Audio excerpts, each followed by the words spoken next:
সকালবেলা পাখির বাসা থেকে দেখবেন পাখিগুলো খালি পেটে বের হয়ে যায়। আপনাদের এই এলাকায় পাখির বাসা আছে? কি পাখির বাসা আছে? হ্যাঁ, সব পাখি আছে। তো সকালবেলা দেখবেন পাখির বাসা থেকে পাখিগুলো খালি পেটে বের হয়ে যায়।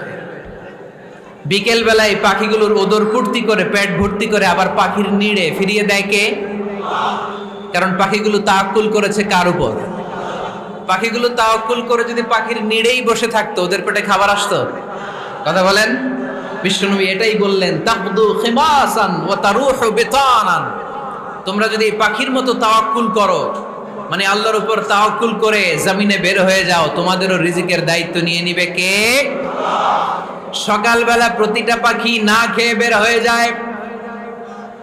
একটা পাখির পেটের ভেতরে কোনো দানা পানি নাই, কিন্তু আল্লাহর উপর তাওয়াক্কুল করে পাখিগুলো যখন বের হয়ে যায়, বিকেল বেলা পেট ভর্তি করে ওদর ভর্তি করে আবার পাখির নিরে পাখিগুলোরে ফিরিয়ে দেয় কে? পাখিগুলো কি আমাদের মতো খাবার জমা করে রাখতে পারে? আমরা তো 7 দিনের বাজার একবারে করে ফ্রিজে রাখি। পাখিদের ফ্রিজ আছে না? আছে। আমাদের অতিরিক্ত টাকা হলে আমরা ব্যাংকে ব্যালেন্স করে রাখতে পারি, অ্যাকাউন্ট করে রাখতে পারি। পাখিরাও তো অ্যাকাউন্ট করে রাখে না? না, প্রতিদিন না খেয়ে বের হয়। কালকে ওই পাখিটা কি খাবে, কোন জায়গা থেকে তার রিজিকের ব্যবস্থা হবে, আল্লাহ ছাড়া কেউ জানে। এটার নাম তাওয়াক্কুল। এটার নাম কি? আমাদের সাধ্যের, আমাদের ক্যাপাসিটি, আমাদের ক্যাপাবিলিটির সবটুকু করে আমরা তাওয়াক্কুল করি একজনের উপর। চিল্লায় বলেন, তিনি কে? এজন্য ইসলাম আমাদেরকে শিখায়, সালাত যখন শেষ বের হয়ে যাও, কাজে নেমে পড়ো। কাজে কোনো লজ্জা নাই, পরিশ্রমে কোনো লজ্জা আছে? যিনি রিক্সা চালায় এতে তার কোনো লজ্জা আছে? দিনমজুর, কুলি, ঠেলা গাড়ি চালায়, ছোট্ট ব্যবসা করে, এতে কোনো লজ্জা আছে? লজ্জা নাই। খেয়াল রাখবেন, লজ্জা হচ্ছে অলসতায়। লজ্জা কিসে? বিষ্ণু ঈসা ইসলাম বলেছেন, মা আকালা আহাদুন তুআমান কাত্তু খায়রুম মিন আইয়াকুলা মিন আমালি ইয়াদি। নিজ হাতে উপার্জিত খাবারের চেয়ে, অর্থের চেয়ে শ্রেষ্ঠ খাবার পৃথিবীর কোনো মানুষ কোনোদিন ভক্ষণ করে নাই। চিল্লায় কোন সুবহানাল্লাহ। শ্রেষ্ঠতম খাবার নিজ হাতে উপার্জিত খাবার। ঘাম জড়িয়ে যে অর্থ উপার্জন করা হয়, যে ইনকাম করা হয়, এটা হালাল। আর হালাল খেয়ে দোয়া করলে কবুল করে কে? এজন্য খেটে খাওয়া মানুষ, শ্রমজীবী মানুষ আর মেহনতি মানুষদেরকে বিশ্বনবী খুব ভালোবাসতেন। তারা বিশ্বনবীর বন্ধু, আর বিশ্বনবী ছিল তাদের বন্ধু। সুবহানাল্লাহ পড়েন। এত ভালোবাসতেন বিশ্বনবী খেটে খাওয়ার মেহনতি মানুষদেরকে। সব সময় বিষ্ণু ইসলাম তাদের জন্য দোয়া করতেন। এজন্য যারা খেটে খায় তারা কপালওয়ালা, তারা মুস্তাজাবুদ দাওয়া। তারা কি? মুস্তাজাবুদ দাওয়া মানে এমন ব্যক্তি, যে ব্যক্তি দোয়া করতে দেরি হয় কিন্তু দোয়া কবুল হতে দেরি হয় না। আপনারা এখানে ব্যবসা করেন কে কে? দেখি তো, হাত তুলেন তো। ব্যবসা, মাশাআল্লাহ, অনেক ব্যবসায়ী আছে তো দেখি। আচ্ছা, হাত নামান। চাকরি করেন কে কে? চাকরি, চাকরিও তো অনেক করে দেখি। হাত নামান। প্রবাসী, ছুটিতে দেশে আসছেন। হুজুর আমি আছি। কই? আপনি দেখতে আসছেন? মাশাআল্লাহ। কোন দেশে থাকেন? সৌদি আরব। আলহামদুলিল্লাহ। সৌদিতে ভাল লাগে নাকি সৌদি স্বপ্নের দেশ, খাটতে খাটতে জীবন শেষ? ইনশাআল্লাহ। আচ্ছা, ইউনিভার্সিটির স্টুডেন্ট আছো কারা কারা দেখি? মাশাআল্লাহ, হাত নামাও। ক্লাস 5 থেকে ইন্টারমিডিয়েট পর্যন্ত পড়াশোনা করতেছো, অথবা দাখিল আলিম পর্যন্ত, কারা কারা দেখি? মাশাআল্লাহ, হাত নামাও, হাত নামাও। একবারও যারা হাত তোলেন না, এবার তারা হাত তোলেন। আন্নেরা কি করেন? হ্যাঁ, বেকার।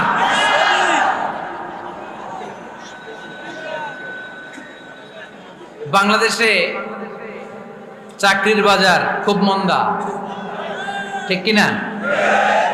বাংলাদেশ ইন্ডিয়াতে চাকরি পেতে অনেক কষ্ট।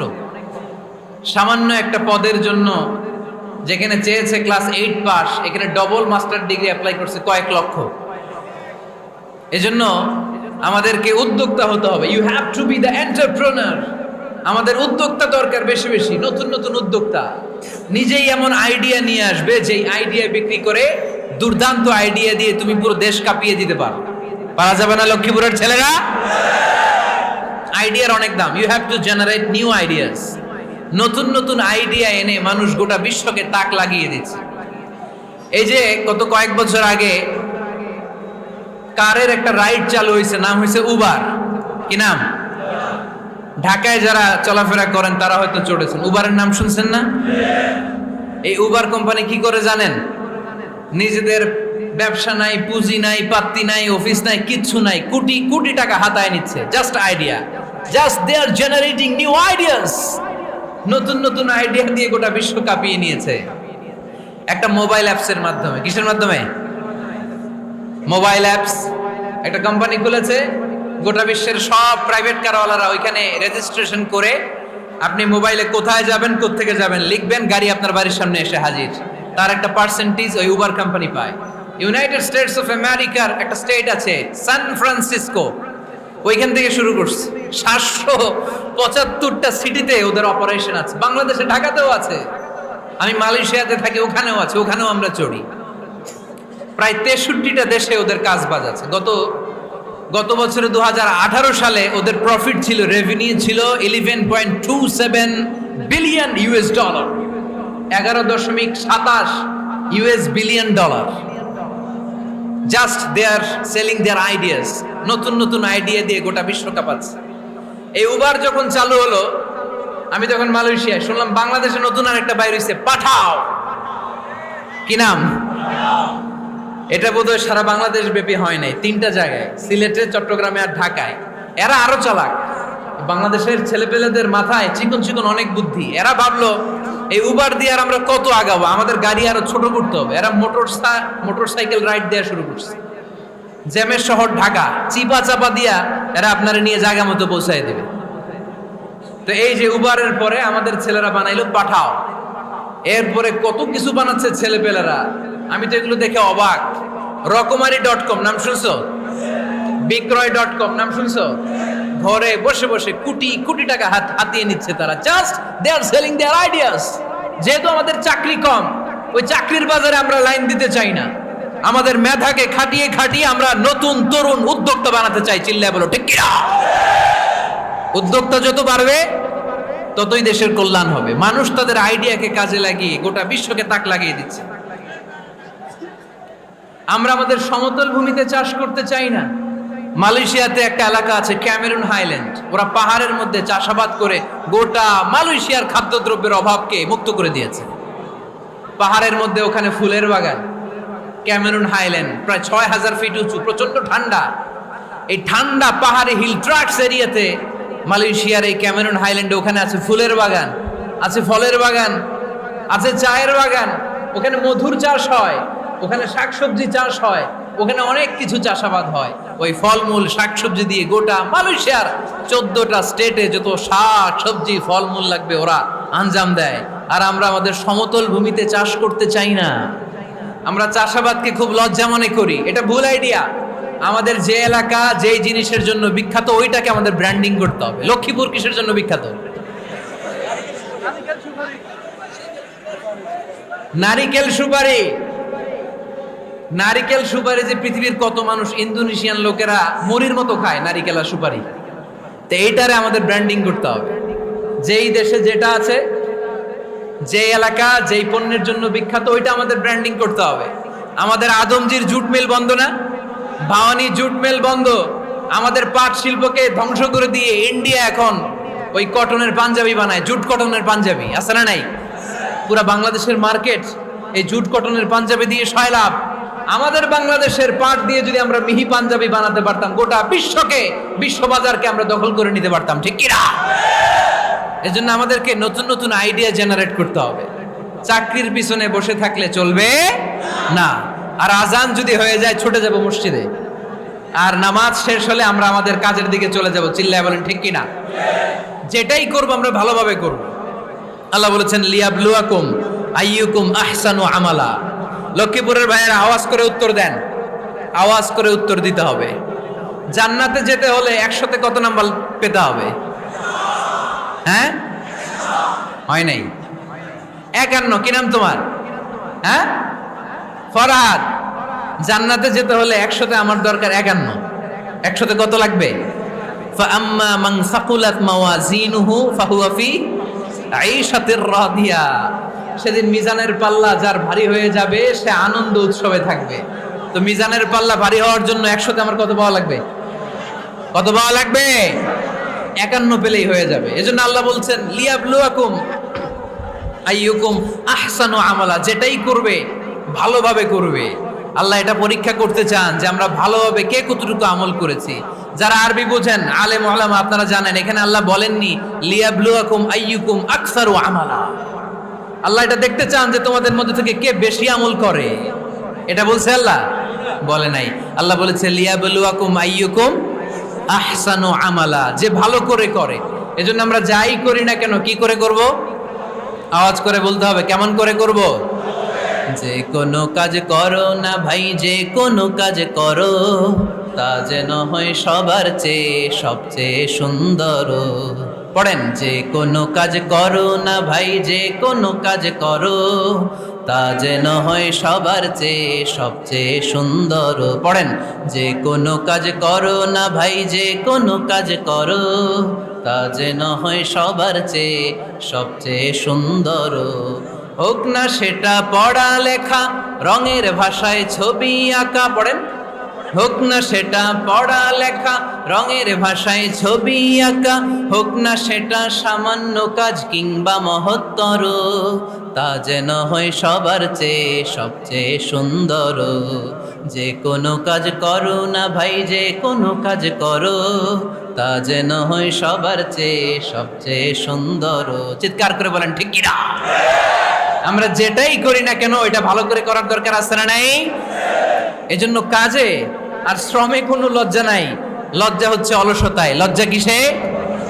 অলসতায়। বিষ্ণু ঈসা ইসলামের কাছে এক সাহাবী এসে বলল, ইয়া রাসূলুল্লাহ আ'তিনি শাইআন, আপনি আমাকে কিছু দান করেন, আমার কিছুই নাই। বিষ্ণু বললেন, তোমার কিছু নাই?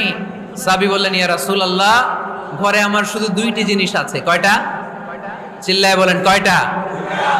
এক হচ্ছে একটা জামা, 2 হচ্ছে পানি খাওয়ার একটা জগ। বিষ্ণু বললেন, এই 2টাই নিয়ে আসো। বিশ্বনবীর কথা শুনে ওই সাহাবী ঘর থেকে জামা নিয়ে আসলেন, পানি খাওয়ার জগ নিয়ে আসলেন। বিশ্বনবী সাল্লাল্লাহু আলাইহি ওয়াসাল্লাম ওনার মুবারক হাত দিয়ে এক হাতে জামা ধরে আরেক হাতে পানির জগটা ধরে সাহাবীদের দিকে উদ্দেশ্য করে বললেন, মাইয়াশতারি হাদাইন, এই 2টা জিনিস কেনার মতো কে কে আছে দেখি? কয়েকজন হাত তুললো। বিশ্বনবী বললেন, কত দিয়ে কিনবা? এক সাহাবী বলে, ইন্নী আশতারিহিমা বিদিরহাম।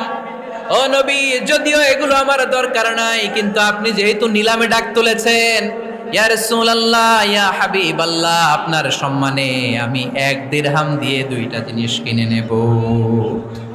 1 দিরহাম, একটা জামা, একটা পানি খাওয়ার জগ, দাম কত? 1 দিরহাম। বিশ্বনবী বললেন, না না, 1 দিরহাম তো অনেক কম হয়ে যায়। মাইয়াজিদু আলা যালিক, এর চেয়ে বেশি দামে কে কিনবা? আরেক সাহাবী হাত তুলে বলতে লাগলো, ইয়া রাসূলুল্লাহ ইয়া হাবিবাল্লাহ ওয়া ইন্নী আশতারিহিমা বিদিরহামাইন, আমি এই জামাটার পানি খাওয়ার জগটা 1 দিরহাম নয় 2 দিরহামের বিনিময়ে কিনতে চাই। বিষ্ণু ঈসা ইসলাম ওই সাহাবাকে দিয়ে দিলেন। দিয়ে 2 দিরহাম নিয়ে যে লোকটা ভিক্ষা করতে এসেছিল তার হাতে 2 দিরহাম দিয়ে বললেন, যাও 1 দিরহাম দিয়ে ঘরে খাবার কিনে দিয়ে আসো, আরেক দিরহাম দিয়ে একটা কুঠার কিনে নিয়ে আসো। শুনতেছেন? কি কিনে নিয়ে আসো? কুঠার দিয়ে কি করে? গাছ কাটে। ওই সাহাবী কুঠার কিনে নিয়ে আসার পরে বিশ্বনবী নিজ হাতে কুঠারের মধ্যে একটা কাঠের হাতল লাগাই দিলেন। আল্লাহু আকবার। হাতল ছাড়া কুঠার ইউজ করা যাবে? বিশ্বনবী নিজ হাতে ওই কুঠারের ভেতরে একটা হাতল লাগাই দিলেন আর বললেন, লা উরিদু আন আরাকা 15 আইয়াম, এই কুঠার নিয়ে জঙ্গলে যাও, গায়ে অনেক শক্তি আছে, কাঠ কাটো, এই কাঠ কেটে বাজারে বিক্রি করো, সামনের 15 দিন যেন আমি আমার চোখের সামনে তোমার না দেখি। বিশ্বনবীর পরামর্শ অনুযায়ী কুঠার নিয়ে ওই সাহাবী জঙ্গলে চলে গেলেন। কাঠ কেটে বাজারে বিক্রি করতে করতে 15 দিন পরে 10 দিরহাম নিয়ে বিশ্বনবীর দরবারে হাজির হয়ে গেলেন। 10 দিরহাম নিয়ে বিশ্বনবীর কাছে হাজির হয়ে গেলেন। সাহাবী এসে বলল, ইয়া রাসূলুল্লাহ, এখন আর আমার ভিক্ষা করা লাগে না, আমার গায়ে অনেক শক্তি আল্লাহ দিয়েছে, আই এম ভেরি এনার্জেটিক। আপনার দেয়া বরকতের কুঠার দিয়ে আমি কাঠ কেটে কেটে স্বাবলম্বী হতে শুরু করেছি। সুবহানাল্লাহ পড়েন। আমি এখন 10 দিরহামের মালিক। বিশ্বনবী বললেন, লা আইয়াহতাতিবা আহাদুকুম হুজমাতান আলা যাহরিহি খায়রুম মিন আইয়াসআলা শাইআন ফায়ু'তিয়াহু আও ইয়ামনাহু। যাদের গায়ে শক্তি আছে তারা ভিক্ষা না করে কাঠ কেটে পিঠে সেই বোঝা নিয়ে বাজারে বিক্রি করা অনেক ভালো। কারণ কারো কাছে যদি তুমি হাত পাতো, সে দিতেও পারে, নাও দিতে পারে। আর কষ্ট করলে কষ্ট কোনোদিন বৃথা যায় না। চিল্লায় বলেন ঠিক কিনা? বিষ্ণু ইসা ইসলামের অনুপ্রেরণায় এই সাহাবা অল্প কিছুদিনের ব্যবধানে স্বাবলম্বী হয়ে গেলেন। What is the moral of the story? বিশ্বনবীর এই প্রফেটিক স্টোরি থেকে আমাদের কি শিক্ষা? লেসন নাম্বার 1, বিশ্বনবী চাইলেই ওই 2 দিরহাম দিয়ে বলতে পারতো, যাও খাবার দাবার কিনে ফ্যামিলিতে দিয়ে আসো। সে ওই 2 দিরহাম নিয়ে খাবার দাবার কিনে ফ্যামিলিকে খাইয়ে রাত্রে আবার ভিক্ষায় নামতো। কথা কন, রাত্রে কি করতো? ভিক্ষায় নামতো। বিষ্ণু ইসা ইসলাম তাকে কাজ করে খাওয়ার জন্য উৎসাহ দিলেন। পাশাপাশি বিষ্ণু ইসা ইসলাম পার্মানেন্ট সলিউশন দিলেন। এজন্য পার্মানেন্ট সলিউশনের ব্যবস্থা করতে হবে। অনেকে আমরা যাকাত দেই, জাকাতের শাড়ি দেই, জাকাতের লুঙ্গি দেই, আছে না নাই? লক্ষ্মীপুরে এরকম দেয় নাকি? কি দেয়? হ্যাঁ, গাড়ি গাড়ি দেয়, শাড়ি না। জাকাতের শাড়ি, জাকাতের লুঙ্গি বলতে কোনো কথা ইসলামে নাই। এগুলো খুব কম দামি শাড়ি, যাদেরকে এগুলো দেয়া হয় তাদেরকে অপমান করা হয়, ঠিক কি না? আল্লাহ বলেছেন, ওয়ালাকাদ কাররামনা বানি আদম, I have dignified the status of the sons of Adam. আমি আদমের সব সন্তানদেরকে সম্মানিত করেছি। সুবহানাল্লাহ পড়েন। আপনাদের চেয়ে সম্মানিত কেউ আছে? মানুষের চেয়ে সম্মানিত গোটা বিশ্বে আর কোনো মাখলুকাত আছে? নাই। এজন্য জাকাতের শাড়ি দেয়া যাবে না, জাকাতের লুঙ্গি দেয়া যাবে না। জাকাতের শাড়ি আপনারা দেখছেন, এটারে একবার ধোয়ার পরে দ্বিতীয়বার পরা যায় না। মশারি কি পাতলা, এর চেয়েও পাতলা। এই জন্য জাকাতের শাড়ি, জাকাতের লুঙ্গি বলতে ইসলামে কোনো পরিভাষা নাই। আপনাকে স্বাবলম্বী করে দেওয়ার চেষ্টা করতে হবে। যারা লক্ষ্মীপুর জেলায় বিজনেস ম্যাগনেট আছেন, তারা একসাথে হয়ে একটা স্ট্রং জাকাত ম্যানেজমেন্ট প্ল্যাটফর্ম করতে পারেন, যেখান থেকে আপনারা বিভিন্ন থানায়, বিভিন্ন গ্রামে বাছাই করে করে কিছু ভাইদেরকে জাকাত দিতে পারেন স্বাবলম্বী করার উদ্দেশ্যে। যেই ফ্যামিলিকে আছে, কি নাম এটার? পল্লী উন্নয়ন ক্লাব। মাশাআল্লাহ, জাকাত ফান্ড দিয়ে বিদেশে লোক পাঠায়। এর চেয়ে সুন্দর পদ্ধতিতে জাকাত বিতরণ আর হতে পারে? যেই লোকটাকে, যেই ছেলেটাকে বিদেশে পাঠানো হয়েছে, ওই ফ্যামিলিটা আর কোনোদিন জাকাতের শাড়ি নেওয়ার জন্য লাইনে দাঁড়াবে? যেই ছেলেটাকে ওনারা অস্ট্রেলিয়ান গাভী কিনে দিছে, দুধ বিক্রি করে যেই ফ্যামিলিটা স্বাবলম্বী হতে শুরু করেছে, তারা আর কোনোদিন জাকাতের লাইনে যেয়ে দাঁড়াবে না। এজন্য জাকাত দিতে হবে স্বাবলম্বী করার জন্য। ইসলাম আমাদেরকে এটাই শিখিয়েছে, কাজ করে খেতে হবে। কাজে লজ্জা নেই, লজ্জা হচ্ছে অলসতায়। লজ্জা কিসে? আজকের আলোচনা থেকে এটা মুখস্থ করে নিতে হবে, কাজে লজ্জা নেই। লক্ষ্মীপুরের ইয়াংস্টারেরা শ্রমে লজ্জা নেই, পরিশ্রমে লজ্জা নেই, লজ্জা অলসতায়। লজ্জা কিসে? আরো জোরে। নবীরা কি এমনি এমনি বসে বসে খাইছে? কঠিন পরিস্থিতিতেও নবীরা পরিশ্রম করে উপার্জন করা লেগেছে, ঠিক কিনা? সাইয়েদনা মারিয়াম আলাইহিস সালাম, যার নামে আল্লাহ তাআলা কোরআনে একটা সূরা দিলেন, উনি পৃথিবীতে এমন একজন মহিয়সী নারী, যেই নারীর গর্ভে, যেই নারীর পেটের ভেতরে স্বামীর স্পর্শ ছাড়া সন্তান দিয়েছে কে? সাইয়েদনা ঈসা আলাইহিস সালাম পেটে আসলেন। মারিয়াম আলাইহিস সালাম লজ্জা পেলেন। হায় হায়, কেমন করে এলাকাবাসীদের কাছে আমি আমার মুখ দেখাবো? বিয়ে করি নাই, স্বামী নাই, বিয়ে হয় নাই, স্বামী নাই, কিন্তু পেটে সন্তান চলে এসেছে। হায় হায়, এলাকায় কেমনে মুখ দেখাবো? লজ্জায় পড়ে মারিয়াম আলাইহিস সালাম এলাকা থেকে চলে গেলেন। কি অবাক করে কাণ্ড! বাচ্চা ভূমিষ্ঠ হওয়ার জন্য, বড় হওয়ার জন্য 6 মাস 7 মাস লাগে নাই, পেটে বাচ্চা আসার সাথে সাথে বাচ্চাটারে বড় করে দিয়েছে কে? সাইয়েদাতুনা মারিয়াম আলাইহিস সালাম এবার বসে বললেন, বুঝতে আরম্ভ করলেন প্রেগন্যান্সির পেইন উঠেছে, হঠাৎ করে পেট থেকে বাচ্চা ভূমিষ্ঠ হয়ে যাওয়ার পরে উনি কাঁপতে আরম্ভ করলেন, ক্ষুধার চোটে, খাবার কিছু নাই, সামনে ঝরনা, উপরে একটা খেজুর গাছ। সাইয়েদনা ঈসা আলাইহিস সালামকে কোলে নিয়ে মারিয়াম আলাইহিস সালাম মনে মনে ভাবে, হায় রে, কেউ যদি একটু খেজুর পেড়ে দিত, এই ক্ষুধার মুহূর্তে আমি খেজুর খেয়ে পেটের ক্ষুধা নিবারণ করতাম। রব্বুল আলামিন মারিয়ামকে উদ্দেশ্য করে আয়াত নাজিল করে দিলেন, ওয়া হুজ্জি ইলাইকি বিজিযিন নাখলাতি তুসাকিত আলাইকি রতবান জানিয়া। কোরআন সাক্ষী, হুজ্জি ইলাইকি বিজিযিন নাখলা, এর মানে হচ্ছে মারিয়াম, কেউ পেড়ে দিবে না, একটু কষ্ট করে হাতটা উঁচু করে খেজুরের ডালা ধরে ঝাঁকুনি মারো, টস টসে কাঁচা পাকা খেজুর নিচের দিকে পড়বে, তারপর তুমি তুলে খাবে। সুবহানাল্লাহ পড়েন। আল্লাহ চাইলে অটোমেটিক্যালি কারামাত হিসেবে খেজুরগুলো নিচে ফেলতে পারতেন না? কথা কন, খেজুরগুলো অটোমেটিক্যালি নিচের দিকে পড়ছে?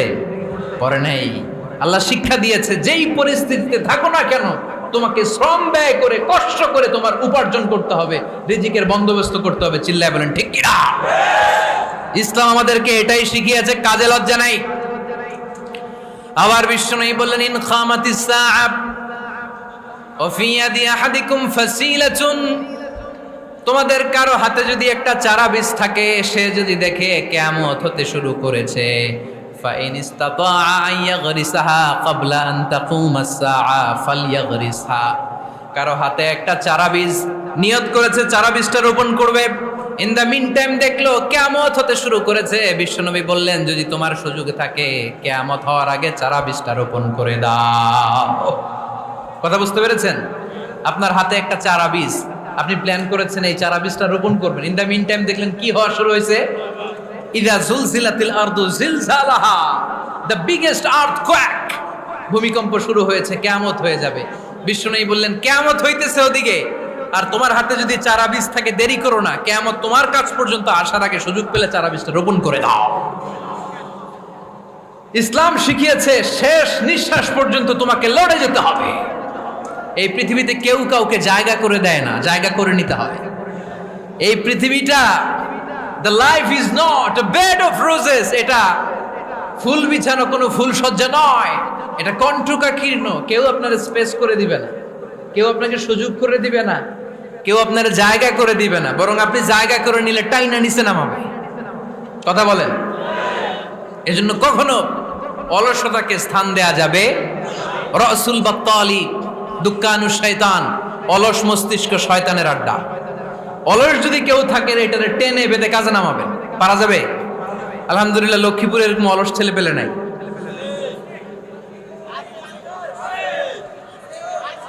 আছে? আমরা আজকে অলসতাকে নো বলে যাবো এই মাহফিল থেকে। অলসতাকে আমরা কি বলবো? আওয়াজ করে বলতে হবে, অলসতাকে কি বলবো আমরা? আবু বকর অনেক বড় ব্যবসায়ী ছিলেন, ওনার নিজ টাকা দিয়ে হাবাসা থেকে আসা সাইয়েদনা বেলালকে তিনি 20,000 স্বর্ণ মুদ্রা দিয়ে উমাইয়া ইবনে খালাফের কবল থেকে তিনি মুক্ত করেছেন। সাইয়েদনা উসমান যুন্নুরাইন বড় ব্যবসায়ী ছিলেন, নিজের টাকা দিয়ে মদিনার মুসলমানেরা পানি খেতে পারে না, বিইরে রুমা নামে একটা কুয়া ছিল, এই কুয়ার মালিক ছিল ইহুদি। মুসলমানেরা পানি খেতে গেলে এসে বকা দিত, পানি খেতে দিত না। বিশ্বনবী বললেন, আমার সাহাবীদের মধ্যে এমন কি কেউ নাই নিজের অর্থায়নে বীরে রুমা কিনে মুসলমানদেরকে দিয়ে দিবে? সাইয়েদনা উসমান যুন্নুরাইন বলল, ইয়া রাসূলুল্লাহ, আপনার খেদমতে আমি হাজির। মুহূর্তের মধ্যে সাইয়েদনা উসমান যুন্নুরাইন নিজের অর্থায়নে বীরে রুমাটা কিনে মুসলমানদের জন্য সদকা করে দিয়েছে। তো ব্যবসা না করলে, কর্মঠ না হলে, উপার্জন না হলে সদকা করা যাবে? চিল্লায় বলেন, করা যাবে? সুনানে তিরমিজির বর্ণনা, বিষ্ণু ঈসা ইসলাম মক্কা থেকে যত সাহাবারা হিজরত করে মদিনায় এসেছে, মদিনাতে কোনো না কোনো সাহাবার সাথে বিশ্বনবী ভ্রাতৃত্বের বন্ধনে আবদ্ধ করে দিয়েছে। সুবহানাল্লাহ পড়েন। এজন্য মক্কা থেকে যারা এসেছে এদেরকে বলে মুহাজির, এদেরকে কি বলে? আর মদিনায় যারা ছিল এদেরকে বলে আনসার, এদেরকে কি বলে? আওয়াজ করে উত্তর দিবেন। মক্কা থেকে যারা এসেছে তাদের নাম মুহাজির, আর যারা মদিনার সাহাবী তাদের নাম আনসার। আজকে এই মাহফিলে লক্ষ্মীপুর এর বাইরে থেকে কারা কারা আসছেন দেখি?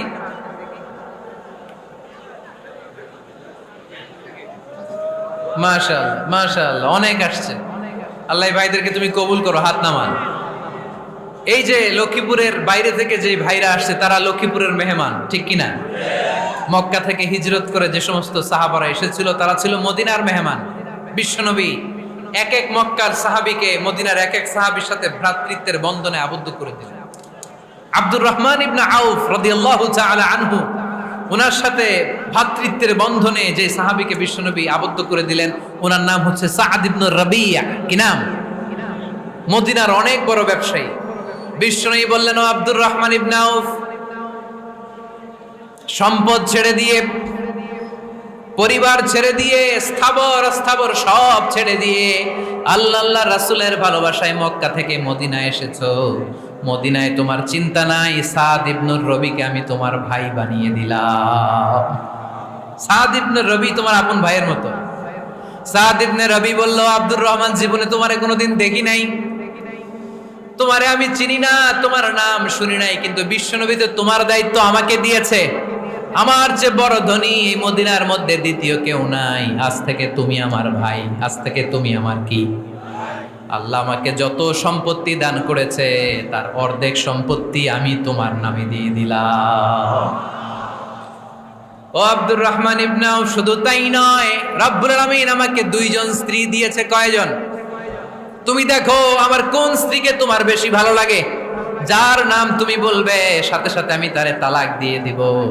তার ইদ্যত পালন শেষে তুমি তাকে বিয়ে করে তোমার সাথে নিয়ে যাবা। সুবহানাল্লাহ পড়ে। কারণ বিশ্বনবী তোমার দায়িত্ব আমার কাছে দিয়েছে, তুমি আমার ভাই। আমি মদিনার সবচেয়ে বড় ধনী, আমার অর্ধেক সম্পদ আমি তোমারে দিয়ে দিব। আমার দুই স্ত্রীর এক স্ত্রীকে তোমারে দিয়ে দিব। সাইয়েদনা আব্দুর রহমান ইবনে আউফ এই কথা শুনে অবাক হলেন। অবাক হয়ে উনিও এক অবাক কথা বললেন। উনি বললেন, লা হাজাতা লি ফি ইয়া আখি, ও আমার প্রাণের ভাই, তোমার কথা শুনে আমার হৃদয়টা ভরে গিয়েছে, কিন্তু তোমার সম্পদেরও দরকার আমার নাই, তোমার স্ত্রীরও দরকার আমার নাই। বারাকাল্লাহু ফি মালিক ওয়া লি আহলিক, আল্লাহ তোমার মালেও বরকত দেখ, তোমার সম্পদেও বরকত দেখ। তুমি শুধু একটু কষ্ট করবা। কি কষ্ট? দুল্লানি আলা সুক, show me the way to the market. তুমি মদিনায় কোনো মার্কেট আছে কিনা, শপিং মল আছে কিনা, ব্যবসা প্রতিষ্ঠান আছে কিনা আমারে দেখায় দাও। সুবহানাল্লাহ পড়ো। আমরা হইলে কি করতাম? লক্ষ্মীপুরে যারা আসছে এদের একজনকে যদি বলা হয়, ভাই আপনি এখন থেকে লক্ষ্মীপুরের ভাই, আমার অর্ধেক সম্পদ আপনারে দিয়ে দেব, কি করবে? পায়ের উপর পা তুলে খাবে আর বলবে, কি আনন্দ আকাশে বাতাসে। ঠিক কিনা? এরপর যদি বলি, ভাই আমার দুই বউ, যেটারে সুন্দর লাগে বলেন তালাক দিয়ে দেই, নিয়ে যান, কি বলবে? কি আনন্দ আকাশে বাতাস। আল্লাহ রাসূলের সাহাবী আব্দুর রহমান ইবনে আউফ বললেন, লা হাজাতা লি ফি, আমার দরকার নাই। দুল্লানি আলা সুক, just show me the way to market. এখানে মার্কেট কই আছে দেখায় দাও। অবাক হয়ে গেলেন সাদ বিন রবি, বললেন, ও আব্দুর রহমান ইবনে আউফ, ঠিক আছে, তুমি যদি নিতে না চাও তোমারে আমি জোর জবরদস্তি করব না। শুনে রাখো, মদিনাতে ইহুদিদের কয়নুকার একটা বাজার আছে। এই কথা বলার সাথে সাথে আব্দুর রহমান ইবনে আউফ চলে গেলেন। এর পরের দিন অল্প কিছু পনির আর ঘি দিয়ে ব্যবসা শুরু করলেন। পনির আর ঘিয়ের ব্যবসা করতে করতে করতে করতে ব্যবসায় তিনি এত লাভ করলেন, উনি বললেন, আমি যদি কখনো মদিনার বালুর মধ্যে হাত দিতাম, ওই বালুটারও সোনা বানায় দিত কে? দুল্লানি আলা সুক। লক্ষ্মীপুরের কর্মঠ যুবক ভাইরা, এই আব্দুর রহমান ইবনে আউফ আমাদের প্রেরণা। উনি অন্যের ঘাড়ে পাড়া দিয়ে খেতে চায় নাই, আরেকজনের উপর ডিপেন্ডেন্ট বা নির্ভরশীল হতে চায় নাই। তিনি স্বাবলম্বী হওয়ার শিক্ষা, লেসন কিয়ামত পর্যন্ত গোটা বিশ্বের যুবকদের জন্য রেখে গিয়েছে। চিল্লায় বলো ঠিক কিনা? দুল্লানি আলা সুক, show me the way to market. Market কোথায় দেখাও। পনির আর ঘি নিয়ে ব্যবসা করতে করতে কয়েক মাসের ব্যবধানে ইতিহাস সাক্ষী, সাইয়েদনা আব্দুর রহমান ইবনে আউফ মদিনার বিশাল বড় বিজনেস ম্যাগনেটে পরিণত হয়ে গেলেন। চিল্লায় পড়েন আল্লাহু আকবার। এজন্য ব্যবসার ভিতরে বরকত ঢুকিয়ে দিয়েছে কে? বিষ্ণু বললেন, আত-তাজিরা সাদুকাল আমিন মা'আন নাবিয়্যিন ওয়াস সিদ্দীকিন ওয়াশ শুহাদা'i ওয়াস সালিহিন। আমানতদার ব্যবসায়ী তারা সাধারণ কোনো মানুষ নয়, কিয়ামতের দিন নবীদের সাথে হাসর হয়ে যাবে। আপনারা যারা ব্যবসা করেন, এটা সাধারণ বিষয় নয়। বিষ্ণু সাল্লাল্লাহু আলাইহি ওয়াসাল্লাম নিজেও ব্যবসায়ী ছিলেন। ওনার জীবনের প্রথমে তিনি খাদিজা রাদিয়াল্লাহু তাআলা আনহার ব্যবসার স্টাফ হয়ে কাজ শুরু করেছেন, এরপর নিজে ব্যবসা শুরু করেছেন। এরপরে খাদিজাতুল কুবরা রাদিয়াল্লাহু তাআলা আনহা সব সম্পত্তি বিয়ের পরে বিশ্বনবীর পায়ের সামনে ঢেলে দিয়েছেন। বললেন, ইয়া রাসূলুল্লাহ, এই সম্পদ আমি আপনাকে দিয়ে দিলাম, আপনি ইচ্ছামতো দিনের প্রয়োজনে খরচ করেন। সুবহানাল্লাহ পড়েন। এজন্য বিষ্ণু ঈসা ইসলাম আমাদের জন্য উপমা, আব্দুর রহমান ইবনে আউফ আমাদের জন্য উপমা। যারা ব্যবসা করেন তারা বিষ্ণু ঈসা ইসলামের সুন্নাহ পালন করছেন। আত-তাজির আস-সাদুক আল-আমিন, বিষ্ণুই বললেন সত্যবাদী আমানতদার ব্যবসায়ী, যে ব্যবসা করতে যে মিথ্যা কথা বলে না। অনেক ব্যবসায়ীরা আছে পণ্য চালানোর জন্য মিথ্যা কথা বলে আর কসম কাটে, আছে না নাই? আহা, এমনটা করা যাবে? সকালবেলা স্ত্রীরে বলে, এই গরুগুলা বিক্রি করবো, তুই একটা দাম কত কমো? স্ত্রীরে শিখাই দিচ্ছে, এই গরুর দাম তুই 40,000। তো বউ বলে ঠিক আছে, দাম কইলাম 40,000। তো এরপরে বাজারে যখন গরু বিক্রি করতে যায়, একজন যখন বলে যে ভাই এটা 30,000 টাকা দিয়ে কিনবো, কয় ভাই আল্লাহর কসম সকালে একজন 40,000 দাম কইছে, আমি দেই নাই। আছে না নাই? কৌশল করে, বউরে শিখাইছে সকালে, কই তুই দাম কর 40,000। তো বাজারে যে সকালে একজন দাম করছে, দাম করে কইছে 40,000 দেই নাই, আপনারা 30,000 কেমনে দেই? এরকম ডাকাইতে আছে না নাই? আলহামদুলিল্লাহ লক্ষ্মীপুরে এরকম লোকজন নাই। আরে নাই, আমি কই নাই, এরা কই আছে। লক্ষ্মীপুরের মানুষ খুব ধার্মিক, আমি জানি। লক্ষ্মীপুর, নোয়াখালী, ফেনী এই বেল্টের লোকজন খুব আল্লাহওয়ালা। এদের মধ্যে আল্লাহওয়ালার সংখ্যা বেশি, এখানে আলেম ওলামা বেশি, এখানে মসজিদ মাদ্রাসা বেশি। এই জন্য এই জেলাগুলোতে আল্লাহর রহমতও বেশি। আল্লাহ তুমি এই জেলার ছেলেপেলেদেরকে, এই জেলার লোকদেরকে তুমি কবুল করো, মা বোনদেরকে তুমি কবুল করো। সম্মানিত ভাইয়েরা, এজন্য আজকের মাহফিল থেকে আমরা যেটা শিখলাম সেটা হচ্ছে পরিশ্রমে কোনো লজ্জা আছে? আমরা কাজ করে খাবো, ঠিক কিনা? Never under estimate any job. যুবক ভাইয়েরা, লক্ষ্মীপুরের যুবক ছেলেরা শুনতেছ? এরকম আওয়াজ করতে হবে, কান খাড়া করে শোনো। Never under estimate any job. কোনো চাকরিকে ছোট করে দেখা যাবে না। whether it's small or big, you don't care. এটাতে কেয়ার করা যাবে না। ছোট্ট চাকরি পাইলেই ঢুকে যাবা, বড় অফার আসলে পরে ঢুকবা। এটা ছোট কাজ, এটা হোটেলের ওয়েটার, এটা ছোট্ট স্টাফ, এটা কেরানি না।